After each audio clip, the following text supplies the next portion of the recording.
Genèse chapitre 25, version Semeur. Abraham avait pris une autre femme nommée Ketura, dont il eut plusieurs fils, Zimran, Yokshan, Médan, Madian, Yishbak et Shua. Yokshan fut le père de Saba et de Dan. De ce dernier descendent les Ashurim, les Letushim et les Léumim. Madian fut le père d'Epha, d'Epher, d'Enoch, d'Abida et d'Elda. Tous ceux-là sont les descendants de Ketura. Abraham donna tout ce qui lui appartenait à Isaac. Il fit des donations aux fils qu'il avait eus par ses épouses de second rang. Mais de son vivant, il les éloigna de son fils Isaac en les envoyant dans un pays d'Orient. Abraham atteignit l'âge de 175 ans, puis il rendit son dernier soupir.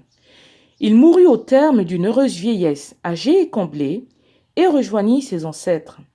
Ses fils Isaac et Ismaël l'enterrèrent dans la caverne de Macpéla, dans le terrain d'Ephron, fils de Tsoar, le Hittite qui se trouve vis-à-vis de Mamré. Ce champ qu'Abraham avait acheté aux Hittites, Abraham fut enterré là, à côté de sa femme Sarah. Après la mort d'Abraham, Dieu bénit son fils Isaac qui s'établit près du puits de Lacaïroï. Voici l'histoire de la famille d'Ismaël, fils d'Abraham par Agar, la servante égyptienne de Sarah. Voici les noms des fils d'Ismaël par ordre de naissance. Son premier-né s'appelait Nebayot, puis viennent Kédar, Adbeel, Mibsam, Mishma, Douma, Massa, Hadad, Tema, Yetour, Nafish et Kedma. Tels sont les noms des fils d'Ismaël qui devinrent les chefs de 12 familles établies dans leurs villages et leurs campements respectifs. Ismaël vécut 137 ans, puis il rendit son dernier soupir.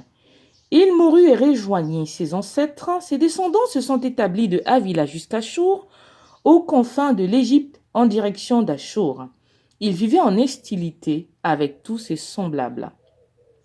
Voici l'histoire de la famille d'Isaac, fils d'Abraham. Abraham eut pour fils Isaac.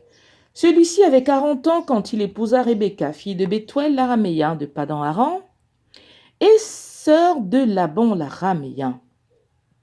Isaac implora l'Éternel au sujet de sa femme, car elle était stérile. L'Éternel exauça sa prière, et Rebecca, sa femme, devint enceinte.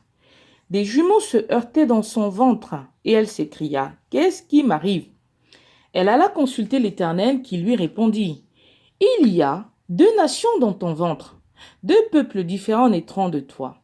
L'un des 2 sera plus puissant que l'autre, et l'aîné sera assujetti au cadet. » Quand le moment de l'accouchement arriva, il se confirma qu'elle portait des jumeaux. Le premier qui parut était roux, le corps couvert de poils comme une fourrure. C'est pourquoi on l'appela Ésaü, entre parenthèses le velu. Après lui naquit son frère, la main agrippée au talon d'Ésaü, on l'appela Jacob, entre parenthèses le talon. Isaac avait 60 ans au moment de leur naissance. Les 2 garçons grandirent. Ésaü devint un habile chasseur qui aimait courir les champs. Jacob était d'un caractère paisible et préférait se tenir dans les tentes. Isaac avait une préférence pour Ésaü, car il appréciait le gibier tandis que Rebecca préférait Jacob. Un jour, Jacob était en train de préparer une soupe quand Ésaü revint des champs épuisé. Il lui dit, « Laisse-moi manger de ce roux-là, car je n'en peux plus. » D'où le nom Édom, entre parenthèses le roux, qu'on lui donna.